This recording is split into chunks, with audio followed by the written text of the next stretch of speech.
Thank you for inviting me here today. It's really nice to meet with people who are thinking about the urban domain, which is something that in the arts we try to do quite often as well. So yes, and thanks for the great introduction. I have a background as an artist myself, and I have worked in public art for a long time now. I think I was at the Arts Council for almost 7 years managing the city's program. And before that, I did a public art degree in the Netherlands, working with urban designers, landscape architects, etc. as well.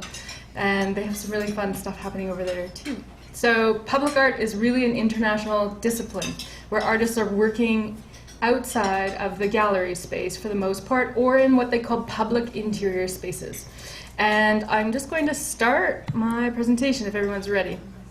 So I am now a curator at the Art Gallery of Alberta and also curating at Enterprise Square Galleries downtown, so kind of the two buildings that the Art Gallery is working with. I just wanted to talk a little bit about the difference between working in a gallery and working outdoors. So if you think about artists long-term, obviously artists or people have been working creatively since the Lascaux Caves in France. People have been expressing themselves outside creatively since the beginning of time, what they feel, what they value, what means something to them culturally. So that's a really important premise to public art. And then things got a little bit more, I would say, rigid. You can see in Europe and also in Asia and stuff like that where artists were working in landscape parks, they were creating promenades and placing sculptures outdoors for the first time, where they were considering land use spaces as living spaces. So starting to curate and organize spaces as an extension of a living area.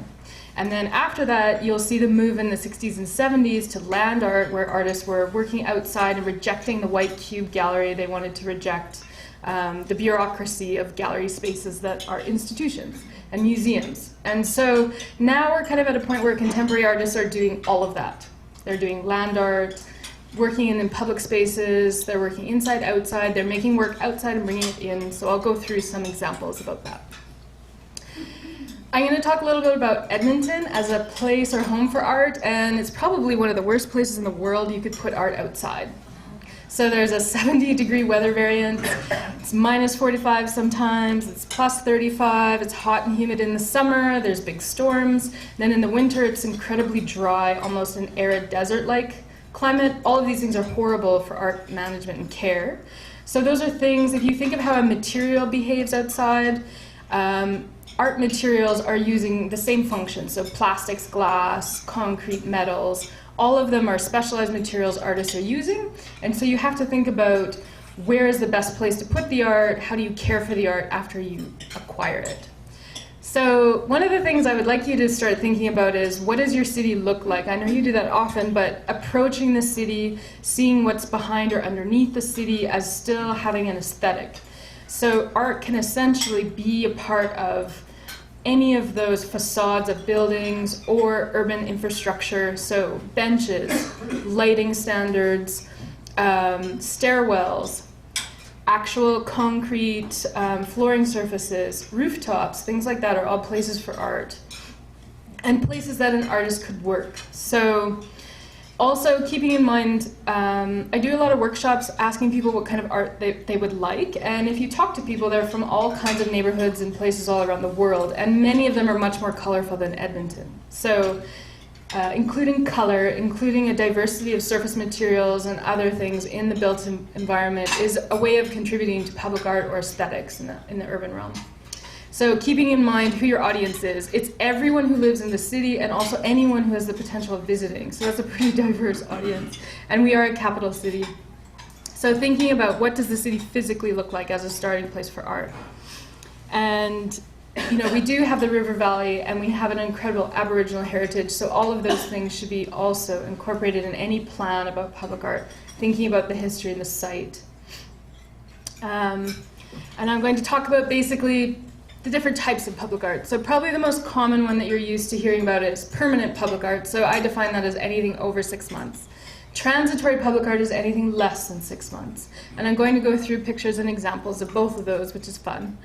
And then who coordinates the art? So oftentimes you'll be working with different stakeholder groups. When I was managing the public art programs at the Edmonton Arts Council, that was managing the City of Edmonton's civic art collection. And the reason I was hired was because they had lost a pretty expensive artwork. And they realized that no one was managing their art. And sometimes when people retired, they were taking art home with them, or it would slowly move into their offices and then disappear. And so public art, when it is purchased and acquired, it needs to be documented, registered, with the name of the artist and who actually owns it, and have an entity actually take responsibility for the ownership of that. And what that means is taking care of it, and also the concept of what it means, protecting it. Because over time, art trends can kind of come in and out of fashion, but you want to preserve that culturally. So we set up a whole bunch of policies to save a lot of artworks in Edmonton, and it becomes more interesting that way. Even if something, for example, maybe you've heard of the Grandin LRT mural. That, for example, was something that was up for potentially being removed. But when we went through and worked together with the artist, we were able to save the mural and address the controversy from the Aboriginal community so that they could find meaning in it again and actually tell their story in relation to the history of Grandin in Edmonton. So that's just kind of an example, and it's something that you see often in Berlin. If an artwork has a history that's complicated, you change how you talk about it. You don't just remove or destroy the artwork, because it eliminates the chance for a conversation. So the City of Edmonton corporate entity owns art. The University of Alberta owns art. Private property, different building owners have art in their plazas or in their, the exterior of their buildings. And also there's all kinds of art organizations which own permanent art and display it in the public, like the Works or Places program. And examples of permanent art include sculpture, murals, integrated art. So what is integrated art? That's when it's actually physically a part of the building. So you can't remove the art. And an example of that would be Alec Jongbier's. We have some incredible examples of his art all over this building. The first mural he did as part of the Matart Conservatory, which was one of the original Percent for Art commissions that the City of Edmonton did. And so he actually painted it right along the top area of the central courtyard area in the Matart. So when we had to conserve that, it was because they were wanting to paint over it and get rid of it. They thought it was a little dated or antiquated. So it's important to keep those legacy pieces in the city and take care of them, and also register them and document them. So integrated art is something that's physically a part of a building or structure, inside or outside. And then land art, what is that? So that is literally like when an artist is using landscape to create an artwork. There's examples of people moving earthworks and creating shapes as an artwork in the exterior locations. So there's many different types, and I'll show you some pictures and stuff like that. And then the next slide I have is about the planning. So if you think of what public art is, it's basically something that is intended to be free and accessible to all. And that includes people at varying heights, people with disabilities, people from all backgrounds. So try to think of something that is as accessible as possible. Clarify who the owner is, and enjoy the responsibility of it, because it's an important one culturally for what is happening in Alberta, which is that we're building culture. The province is only technically just over 100 years old. So over time, we are expressing and exploring our culture. Thinking about what makes a good artwork possible, or even what transitory art could be possible, include really basic things like, is there power available for a light art exhibition that's short term? Can you provide access points? One of my favorite ones is, can you actually get the art in the door? And what that means in a practical application is, when they come to deliver the art, is there an access route for the truck to drop it off? Or if you want to have sculpture that rotates, is there a place where you can drop off or access things? Or if you want to have festivals in a site, is there a place where there can be really easy access to the site for artists to bring in large works? And sightlines. So this is something we deal with in public art all the time. So are there trees planned to obscure the artwork? Garbage cans, pop machines, other signage that would get in the way of a viewing point or a vantage point of an artwork. So trying to think of different sightlines or ways that people would approach the art and protecting those. And then communication. So is there information on who made the artwork and why the artwork is here and who owns the artwork if someone has questions? And sharing the backstory of how the artwork was made. So I come from a family of engineers and people who are not artists. And one of the things that they love to hear about is how things were made, or who actually welded the pieces, and how much concrete was used and stuff like that. So telling that story is important, and conservation. So keeping away from water sources is really important.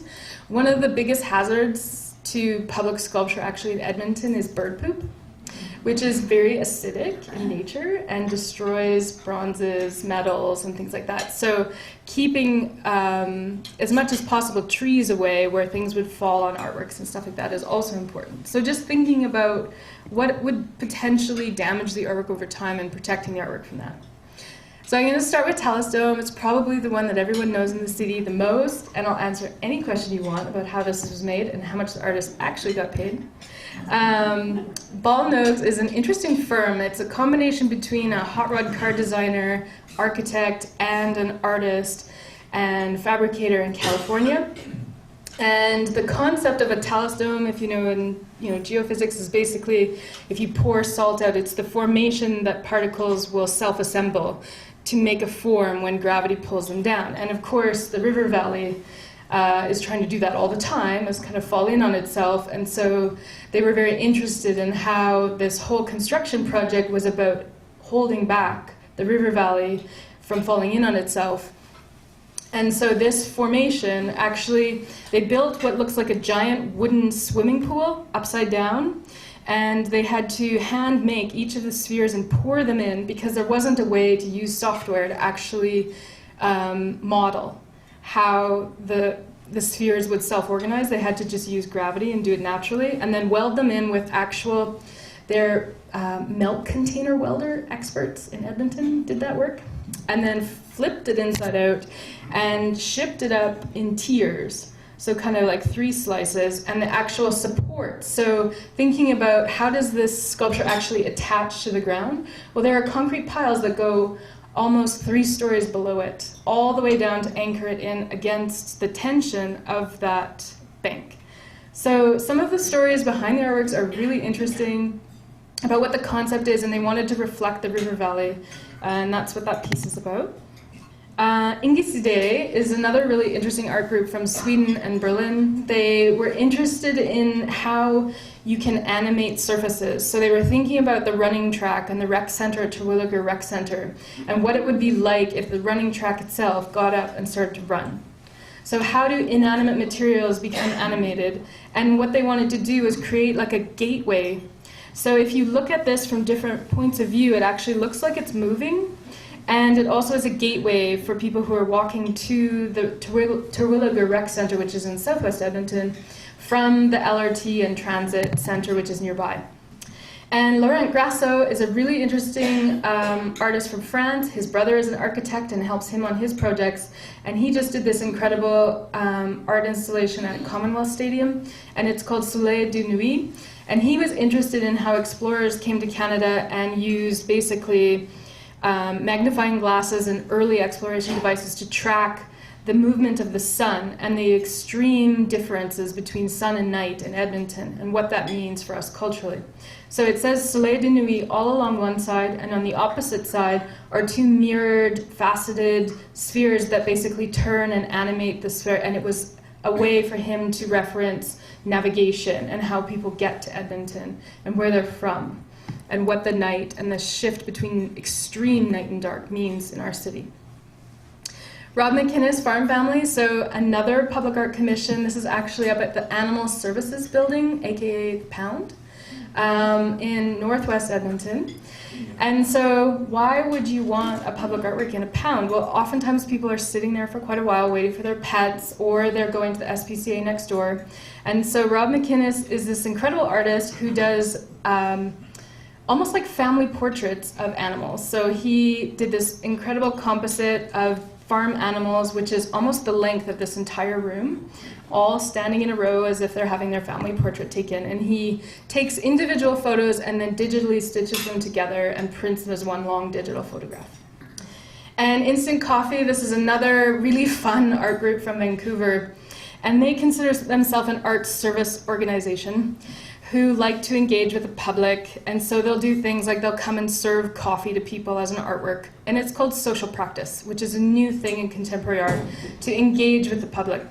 So they had a blanket party at Central Line Senior Center and invited everyone to bring their favorite Afghan blanket, and they served cake and had a contest and had everyone have their Afghan blanket documented, basically a photo taken. Then there was a contest and they picked the top 3 and used an advertising style sign system and essentially cut up or splice them as if it was an advertising image, and then people can essentially make their own blanket. And they felt that a community rec center epitomizes what a blanket is supposed to do for creating a social hub, a feeling of connectedness and comfort.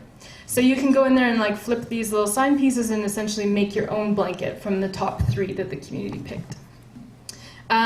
This was a fun one. So I started working with the waste management department and they were like, where are you going to put art? And I was like, well, we can put it on the side of the building, but we can also put it on your garbage trucks. So we did a project where we actually commissioned artists to design special digital artworks that wrapped the garbage trucks, and you'll see them running around the city. They're pretty fun. And then Brandon Blummer did this really interesting project where he collected all this garbage and made these sci-fi characters out of them and montaged them in Alberta landscapes and then blew up the photos really big and put them on the side of the building. And there's 5 or 6 of them. So he's an interesting digital artist, worked in film and animation, working in he made the whole thing out of recycled materials. So this is a piece for a police station. And this is like a 1,600-pound marble granite, heavy, heavy, heavy material, hand-sculpted curtain in a police station lobby. It's really beautiful. And each of the panels weighs about 1,000 pounds. So it's very heavy, and it took a very long time to install. So thinking about how to anchor it, how to attach it, and also, something that would be safe in a police station is not easy. So something that the police and their clients and people who were there for sometimes very traumatic reasons or other reasons, how they would react to an artwork. So these are all of the things that you need to think about when you're looking at a site. And then transitory art is everything that happens in less than 6 months, in my mind. So that definition is a bit fuzzy, but that gives you an idea of what to think about technically when something is supposed to last 6 months compared to longer than 6 months. So performance, light art, video projections on buildings, temporary sculpture, yarn bombing, graffiti, temporary murals, these are all part of transitory art. And the Edmonton Arts Council does have programming for that. I was working with Michael Fair, and he wanted to do something near 104th Street to highlight that area as a space. And I was like, well, are they looking at the ground? And he was like, no. So I was like, well, let's paint the alley. Like, if they're going to see the alley, let's just paint it, then they'll see it. So we commissioned 3 different artists to make stencils. And we had laser cut stencils for their design because we didn't have a very big budget. And then we spray painted basically with these like high-powered spray paint machines. Spray painted the whole alley after we cleaned it and washed it. They went through with the city's road cleaning equipment for us. And then we painted it and put stencils down and watched the next morning when people were going to work, and they would just rubberneck like, what was that? That alley is neon pink. So it really did transform the area, and we have a stop animation of this project being painted. It was really high impact. It didn't last forever, and we had to work with the drainage department because they were like, what if the paint goes in the drain and like clogs the drain? And they were like, you can't do it. It has to be water soluble paint and everything. I'm like, well, it is pretty much water soluble. It will break down. We had our conservator analyze the paint, and it's just standard Benjamin Moore paint. And then he kind of switched, and he was like, well, actually, we can physically remove anything you put in our drainage system. And I was like, well, then it's not a problem. And he was like, okay, it got me there. So we were allowed to paint the alley. It was no problem, and it did water. It was not an environmentally disastrous situation. So another thing we did is we planned a lot of art events in swimming pools as part of Art's birthday, which an artist actually did declare the birth of art, of course. a long time ago. So in January we have art birthday parties, and we booked Skåne Pool and actually had art events in the swimming pool. So you can really think of any site, you can put art in it. So this is temporary art, but after that we started to place art and murals, including Peter Hemingway's swimming pool and other swimming pools in Edmonton now have public art, murals and other projects, and you just have to use special marine enamel paint. It's really good for swimming pool murals. Another thing we did is look at basically transforming the street. So we started something called Storefront Cinema and shut down Stony Plain Road and back projected video art in all the storefront windows along, and everyone would bring their chairs and kind of set up shop, and then we also had these performances happening in the side of the road. And it was really neat to see how people engage with the street in a different way. It kind of changed their imagination of what a building facade could be or what could potentially happen in a parking lot.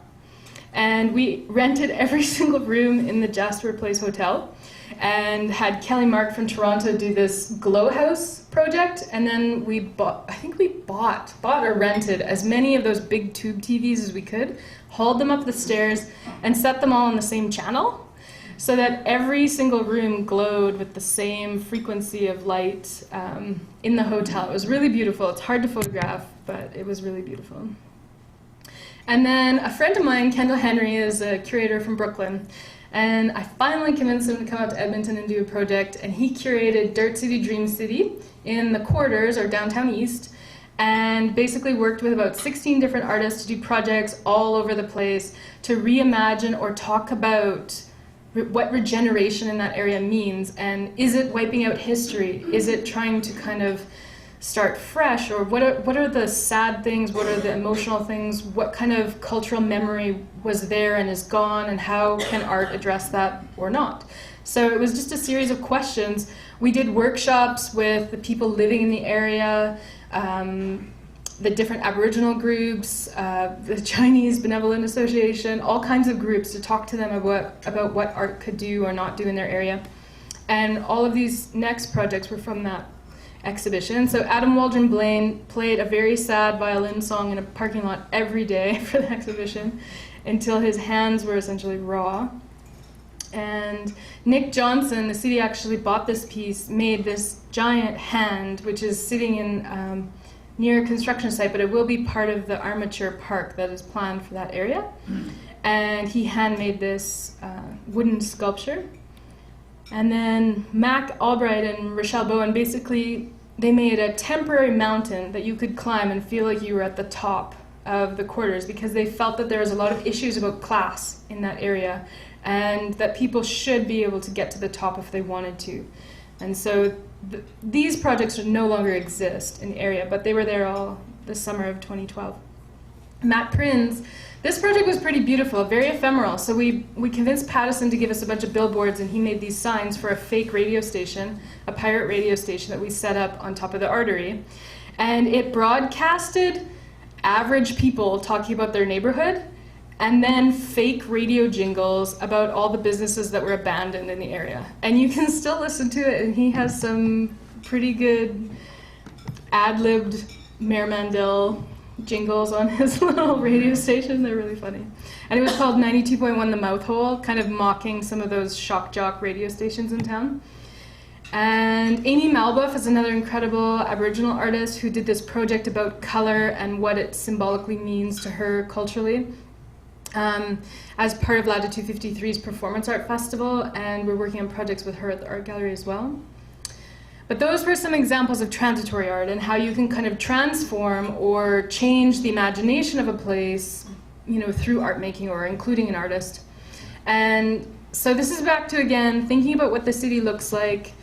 What does the city look like as you approach it? Is it brown? Is it dirty? You know, does it have to be? Is there a way you could change that? I think yes, all the time, yes. And what does it say about our cultural meaning and legacy? So I think the most important thing that I'd like to talk about as well is that art becomes significant over time. It takes time for an artwork to have meaning in a community, and putting it next to City Hall doesn't make it special.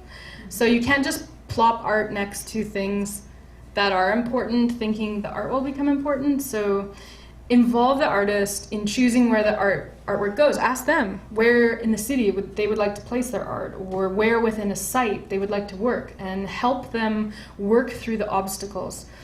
And then, as I said, all of those areas like roads, rooftops, garbage trucks, bike racks, you can include an artist in those projects, and we have lots of examples. So again, public art is for all, and all of these sightlines and things like that are quite important to keep in mind. And in terms of the technical things, if you have any questions, you can ask me. I can answer almost any technical question about how to install or incorporate art, from weight loads to planning, engineering, or any of the project management going with it as well. So I have a few more images from other cities. So this is a really important piece that was done a couple years ago for Nuit Blanche. And we are in Edmonton working on a Nuit Blanche festival. If you've never been to it, it's basically from 7 p.m. to 7 a.m. one night, contemporary art on lots of city sites. So we will be working on that for October 2015. And this is one of my favorite remote control pocket parks that I played with. I drove it right into the road. I don't know how to work a remote control car at all, let alone a remote control park. So it was really fun. But these kinds of things, like letting an artist do a weird project like this, or experimenting with what a park could be, or what a bench could be, or what a streetscape or a path could be, are all interesting things to artists. And then there's kind of iconic pieces. So this is Millennium Park, Anish Kapoor, Cloud Gate. And does anyone know what the budget of this one is? 23 million. And they clean it twice a day because people glom on it. They stick their faces on it and their hands and everything. So in terms of budgets, you know, artworks are expensive. When you think of how much steel you can buy, you know, it's a material cost, plus there's artist fees, contingencies, transportation, studio costs, fabrication, things like that. So the Edmonton Arts Council has sample budgets and lots of kits and stuff you can get for free if you're working on public management of an artwork and you need help or support. There's lots of resources available, or I can point you in the right direction. As well as artist contracts. Never make an artist give up their copyright, but you can license the copyright for as long as you want. Different things like that. This is another piece I really love. If you've been to Scottsdale, it's an incredible place for public art. Janet Eckelman. So originally when they were proposing this piece, everyone was worried that birds would get stuck in it. That never happened. And they were also worried that people would throw things into it. It is a giant moving net. She went to India and was really inspired with how the fishermen were weaving these nets and how beautiful the nets were. So she creates these giant sculptures of illuminated rope, and they glow in the dark and they move in the wind, and it's like a jellyfish, really is what it's like in the night. It's so beautiful, and it's 100 feet wide and 100 feet tall, and it's anchored to the side buildings, and it's designed and engineered to handle hurricanes and tornadoes. So you can accomplish the technical challenges with the right teams, and engineers and architects are a really important part of building, especially monumental pieces like this. And I love Eindhoven. Holland has so many great public artworks. I love it over there. And Glow Light Festival is one of the best. So obviously Philips is from Eindhoven, and they fund an incredible light art festival every year that's just getting crazier and crazier. So if you want to see some inspiring things you can do with light, which I think Edmonton could benefit from more projects that explore light and color and things that kind of transform our neighborhoods in dark seasons. And then also graffiti. Graffiti is not illegal, it's the placement of it that becomes legal.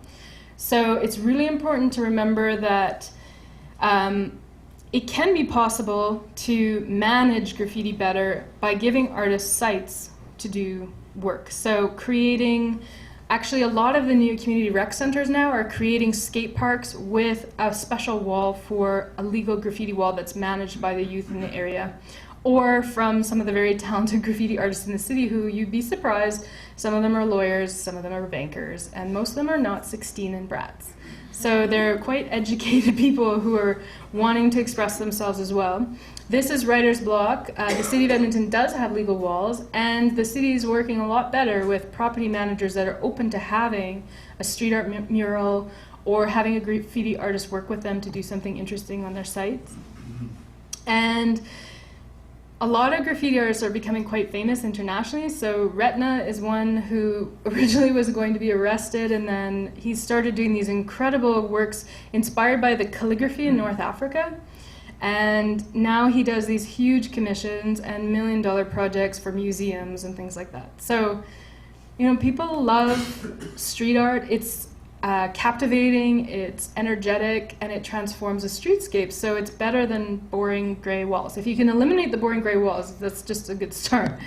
And if you go to Berlin and run around, you'll see some incredible graffiti and street art. And a lot of them are not illegal commissions. Many of them, like this, were very expensive commissioned projects that just appear as though they kind of pop up in the urban domain by Blue and other things like that in Kreuzberg, which is an area in East Berlin that's redeveloping. And then thinking about stairwells and other places potentially being the site for artworks. So the Art Gallery of Alberta is a place where we design and present exhibitions all the time, but we have things like our refinery party where we try to transform our own building by just letting artists propose whatever wacky projects they want, and then we help them produce it for one night. So refinery, we had art going down the stairs, we had art in our boardrooms, the food was art, we did light projections, and so how to invert your own space and make it more creative is another thing that we think about a lot too. And Manning Hall, of course, always has a free public art commission that the public can come and see. Jill Stanton was a crazy comic book maker that I met a long time ago, and now she started doing all kinds of huge public art commissions. She does them for corporate clients, she does them as part of public art exhibitions, and she's now doing recent large-scale projects like this one at the Art Gallery of Alberta. And it's made with wheat paste, which is basically a biodegradable glue from, she has this perfect recipe she perfected with rice glue and tapioca, flour and stuff like that, and you just steam it off the wall after. So she literally hand-painted all of these panels, and it's a 1,600 square foot mural inside Manning Hall. So if you have a chance to see it, it'll be up for a few more months in the lobby, and it's free to go and see that space. So I would just like to inspire you to try to think of how to increase creative aesthetics in your projects that you are a part of, how to include an artist or make a space for a future artist to work in the projects you're working on. Sculpture parks, all kinds of things are happening in the city, and I think the whole dialogue around public art is getting really strong, and people are very open to it. And it's an interesting discussion that's taking place. So, and if you need technical help, you can let me know.